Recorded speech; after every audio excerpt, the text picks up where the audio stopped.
ازيكم يا شباب؟ ايه رأيكم في مغامرة جديدة النهاردة مليانة حماس ومخاطر كتير؟ هتاخدنا لحد البحر والخطر اللي محيط بيه من كل مكان مع مجموعة قراصنة بيدوروا على كنز. بيبدأ فيلمنا النهاردة بقصة تاريخية من القرن التلتاشر لما انهزمت مملكة اسمها جوريو في حرب من الحروب، ولأن حاميها حراميها فقائد الجيش في المملكة دي انتهز اللي حصل وسرق كنوز المملكة وراح طلع بيها على البحر وقال لهم اللي يعرف يوقفني يفرجني. وبعد كده بفترة وتحديدا في السنة الرابعة من حكم واحد اسمه جوسون لمملكة جوريو برضه بيكون في مجموعة من الحرامية المفرهدين واللي على الله حكايتهم تعبانين وحالتهم صعبة لأن كان في ناس بيطردوهم. وطبعا بما إنهم حرامية ممكن يجي في بالك إنهم مطاردين عشان سرقوا كنز أو فتحوا عكة، ولكنهم كانوا مطاردين عشان سرقوا شجرة. مش بقولك على الله حكايتهم، ولكن بتظهر لهم في اللحظة دي قبطانة زي القمر اسمها هي جيم، واللي ماسكة سفينة قراصنة وبتاخدهم معاها على السفينة. وفضلوا معاها حوالي 3 شهور، أصلهم حبوا الموضوع قوي، لكن رجالة القبطانة دي ما كانوش طايقين الضيوف دول وشايفينهم مجرد حمل عليهم وما بيعملوش حاجة. لكن القبطانة قالت لهم خليكم حلوين والعبوا مع بعض، ولأن هي جيم كانت قرصانة عندها مبادئ ما كانتش بتهجم غير على سفن قراصنة زيها ومن اليابان بس تحديدا. وفي اللحظة دي ظهرت لهم سفينة قراصنة جاية من اليابان، وجت الفرصة لزعيم الحرامية اللي على الله حكايتهم إنه يعمل أي منظر، فبيروح نازل على السفينة ولكنهم كانوا هيطحنوه. فبتدخل هي جيم عشان تنقذ الموقف، وبعد شوية أكشن حلوين بتسيطر على السفينة. ولكن بيظهر طفل كيوت بخدود وبيقول لها حرام عليكي ما تعمللناش حاجة، احنا كنا جايين ندور على الكنز. فبمجرد ما هي جيم بتسمع كنز عينيها بتلمع وبتقول كنز ايه؟ فبيشاور لها على واحد معاه خريطة لكنز معين، وبيعرفوا ان الخريطة دي بتدل على مكان الكنز اللي كان سرقه قائد الجيش في القرن ال13.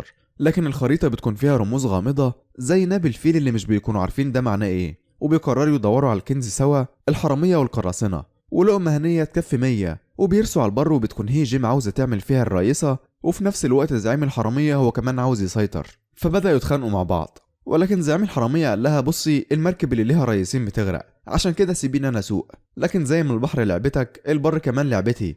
وفعلا اقتنعت هي جيم بكلامه ده وربنا يستر. ولكن زعيم الحرامية فجأة بيشوف بقرة فالأكل بيلمع في عينه، وبيقول لهم احنا هنشويها وناكلها وبعدين نبقى نشوف حكاية الكنز ده. ولكن البقرة دي بتكون وراها قطيع كامل من البقر، وخلال ما هما بيحاولوا يهربوا منها بتشيل بقرة منهم زعيم الحرامية وترميه من فوق الجبل، وبيفتكروا انه مات، لكنه بيطلع زي القرود كان متعلق في شجرة. وبيلاقي ناب الفيل وبيطلع لهم من تاني وبيقول لهم انا لقيت ناب الفيل يا جماعة. وبتجري هي جيم وبتاخد منه الناب واللي بتلاقي عليه الخريطة الحقيقية للكنز، وبتكون فرحانة قوي. وفي الوقت ده بتقول لمجموعة الحرامية بصوا بقى انتم مبرشطين عليا بقالكم 3 شهور، وانتوا قدامكم حل من 2، يا تيجوا معايا وتكونوا قراصنة من فريقي وندور سوا على الكنز، يا بالسلامة انت يا فرج يا اخويا وتمشوا.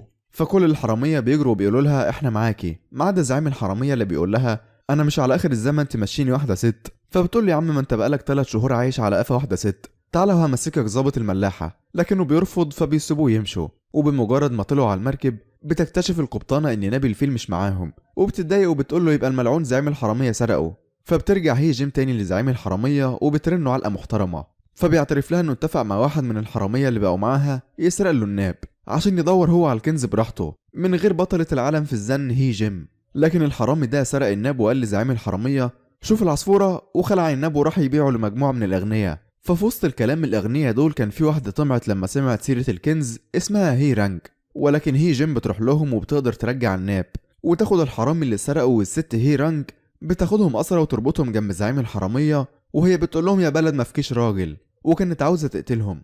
ولكن زعيم الحرامية بيكون معاه سكينة وبيقدر يفك نفسه وبيسرق الناب وبيهددها انه هيرميه في البحر لو ما عفتش عنه. فبتقول له خلاص يا عم ده انت قلبك اسود انا مسامحاك، لكن بتخليهم يشتغلوا على السفينة كنوع من العقاب. في الوقت ده بيظهر واحد خاين نفسه يبقى معاه فلوس وجيش عشان يحكم المملكة، وكان بيتكلم مع واحد من اصحاب النفوذ وبيقول له انا طول عمري الراجل بتاعك، ساعدني يبقى معايا جيش وفلوس عشان اسيطر. لكن الراجل ده بيقول له وانا اجيب لك الفلوس دي منين ان شاء الله. فالخاين ده بيحكي له على الكنز، فالراجل سأله طب وده هنوصله ازاي؟ فالخاين قال له عيب عليك، مش انا جبت مرات قائد الجيش الحرامي اللي سرق الكنز وقلت لها فين يوجعك لحد ما اعترفت لي هوصل الكنز ده ازاي؟ في الوقت ده كانت القبطانة هي جيم ماسكة الخريطة اللي على الناب وبتحاول تفك رموزها، لكنها كانت مكتوبة بشفرة ما يفهمهاش غير ظابط. فرجعت تاني تستعين بزعيم الحرامية لأنه في الأساس كان ظابط وفعلا قدر يفك رموز الخريطة دي، وقال لهم إن الكنز في مغارة بحرية في طريق بحري اسمه هاهيلدو.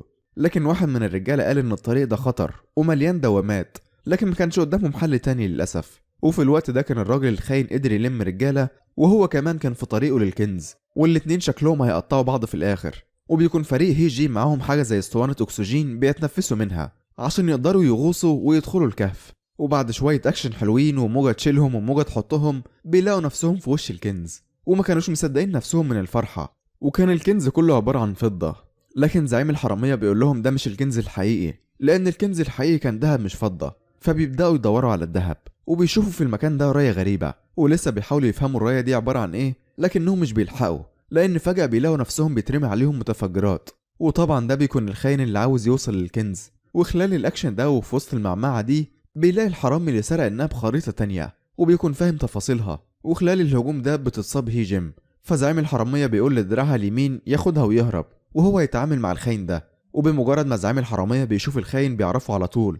أتاري كان معاه في الجيش وكان سمعته وحشة، علشان القيادة كانت طالبة منه يوقف في مرة الحرب ويعمل خيم يعالج فيها المصابين من الجنود، فراح موت المصابين من رجالته عشان ما يكونش فيه مصابين ومحدش يعطله. السؤال دلوقتي، عمرك شفت كزار أكتر من كده؟ وبيرجعوا يتبارزوا تاني، لكن زعيم الحرامية بيرمي الفضة في المية وبينزل وراها وبيقدر يهرب. في الوقت ده بيقابل هيجين في المية اللي كانت بتحاول تساعده، لكن للأسف الأكسجين بيخلص منها، فبيديلها نفس كده في لقطة رومانسية. لكن يا فرحة ما كملت، لأن بيجي حوت بيبلعهم، وبيقعد كل اللي في السفينة زعلان لأنهم فاكرينهم ماتوا. لكن بتحصل معجزة والحوت بيرجعهم تاني هم والكنز الفضة، لكنهم للأسف بيكونوا نسوا ياخدوا الخريطة التانية واللي بيلاقيها الخاين، وبيفرح بيها قوي. وفي الوقت ده بتفوق القبطانة وبتلاقي هي رانج بتقلبها في لبسها ومجوهراتها، وبتخرج القبطانة وبتسأل زعيم الحرامية عن الخريطة التانية، فبيقول لها سيبناها في الكهف. فالقبطانة بتقول لهم يبقى لازم نرجع الكهف تاني، لكن بتلهي هي رانج وبتقول لها ان الخريطة مع الحرامي اللي كان سرق الناب. فبيمسكوا الحرامي ده وبيدوله علقة عشان يقول لهم على مكان الخريطة، لكنه بيقعد يعيط ويقول لهم والله ما خدتها. فهي جيم بتمسح دموعه وبتقول له طب فاكر اي حاجة في الخريطة؟ فبيقول لها ايوه، شفت فيها جزيرة اسمها انازوما، ودي يا سيدي جزيرة الصواعق ومكان كله خطر. فهي جيم قالت للحرامي ده ودينا مكان الجزيرة دي ونديك 10% من الكنز. فقال لها لا، انا عاوز ابقى انا القبطان. فهي جيم بتعمل تصويت والكل بيوافق يكون الحرامي ده القبطان. اما هي جيم فنزلت المطبخ وبدأت تطبخ لهم اكل كان طعمه يقرف، محدش كان بياكله غير زعيم الحرامية عشان يطبل لها، واللي كان واضح جدا انه بيكراش عليها. وبدأ يكلمها ويقول لها عمرك حبيتي قبل كده؟ لكنها بتنفض له ومش بتجاوبه وبتتقل عليه. وبعد مغامرة في وسط البحر محترمة، وصلوا اخيرا لجزيرة الكنز، وبدأ القراصنة يسألوا الحرامي اللي اترقى وبقى قبطان على الكنز. فقال لهم هو انا ساحر، انا وصلتكم وخلاص. وفعلا بدأوا يدوروا في الجزيرة علشان يلاقوا الكنز. في الوقت ده كان الخاين مع رجالته بيحاولوا يدوروا على مكان الكنز، وبيلاقي في الخريطة اللي معاه اللغز بيقول ان النور هيوصلك لمكان الكنز. وقتها الخاين بيقول ان النور ده مقصود بيه جزيرة البرق او الصواعق، وراح واخد رجالته وطلع على هناك. وفي الوقت ده كان رجالة هي جيم مش لاقيين الكنز، وماسكين في خناق الحرامي اللي توههم ده وعاوزين يموتوه. فزعيم الحرامية قال لي هي جيم انا هروح عند البرق اللي هناك ده يمكن الاقي حاجة. فهي جيم قالت له ده شكل الدهب مهم قوي بالنسبه لك. فقال لها طبعا بس انت اهم. فراحت ماسكه ايده ومدياله سندوتش من طبيخها اللي يجنن، وقالت له عشان لو جعت. في الوقت ده كان الحرامي اللي عامل فيها قبطان بيحاول يهرب من بقيه القراصنه اللي كانوا مستحلفين له، وفي وسط ما هو مستخبي شاف بطريق ظهر فجاه كده وهو ماسك في بقه سبيك الدهب. ففضل ينادي ويقول لرجالته انا ربنا نصفني وطلعت صح، الكنز هنا. ولما بيشوفوا البطريق بيتاكدوا ان الحرامي ده مش بيخدعهم، وبيحاولوا يحققوا مع البطريق ويسألوه عن مكان الذهب. مش بقول لكم على الله حكايتهم. في الوقت ده كان زعيم الحرامية وصل لمكان البرق وشاف الخاين ورجالته هناك، وكانوا عمالين يشيلوا في شوية حديد عشان يدوروا تحته على الكنز، لكن الحديد ده كان بيطلع منه أسلحة تموتهم أوتوماتيك. فالخاين وقفهم قبل ما يخسر كل رجالته، وقعد يفكر شوية. ولما شاف علامة لآخر ملك في مملكة جوريو بيروح عندها ويشيل الحديد، وبيلاقي صندوق كبير وبيخرجه. وفي الوقت ده بتيجي سفينة تبع الخاين ده وتضرب سفينة هي جيم وبتغرقها. وفي واحد من رجالة الخاين شاف زعيم الحرامية ودخل في مبارزة معاه. وفي الوقت ده كانت هي جيم هتتجنن لما عرفت ان سفينتها غرقت وان هي رانج ماتت، وجمعت رجالتها وقالت لهم احنا لازم نبقى ايد واحدة ونستولى على سفينة الاعداء ونجيب حق هي رانج. اما الخاين في الوقت ده فكان فتح الصندوق اللي لقيه ولقي جوه قناع مرعب تقريبا ليه علاقة بمكان الكنز، لكن جه زعيم الحرامية وخطف منه القناع ده، وفضلوا يتبارزوا لحد ما القناع بيقع في البحر. وبيلاقي الحرامي اللي اترقى وبقى قبطان ده القناع، وفي الاول مش بيكون فاهم البتاع ده عبارة عن ايه، لكنه بيلاحظ ان القناع ده شبه كهف تحت المية، فبيدخل فيه وبيلاقي الكنز اللي كان مسيطر عليه مجموعة من البطاريق. في الوقت ده بتروح هي جيم برجالتها لسفينة الخاين وبيدخلوا في مبارزة وخناق معاه ومع رجالتهم، ولكن السفينة بسبب الحرب دي بتبدأ تولع، فهي جيم بتقول للخاين لازم نوقف قتال لأن كده السفينة هتتدمر وهنموت كلنا، لكن الخاين بيرفض، وفعلا بتبدأ السفينة تتحرق أكتر وأكتر. ولكن بيجيلهم الحرامي التاني ومعاه البطاريق وسفينة تانية وبينقذهم وبيروحوا كلهم معاه. ولكن زعيم الحرامية بيفضل يبارز الخاين لحد ما بيقضي عليه، وبيركبوا كلهم السفينة مع الذهب، وبيلاقوا هي رانج مغمى عليها وما ماتتش، وبيبعدوا كلهم من موجة ضخمة وبيوصلوا لبر الأمان. وبيقرر زعيم العصابة يفضل مع هي جيم اللي كان فعلا حبها وتعلق بيها، وبيخلص الفيلم على كده. أنا محمد عبد الله، لو عجبكم الفيلم ما تنسوش تعملوا لايك واشتراك للقناة عشان يوصلكوا كل جديد. سلام.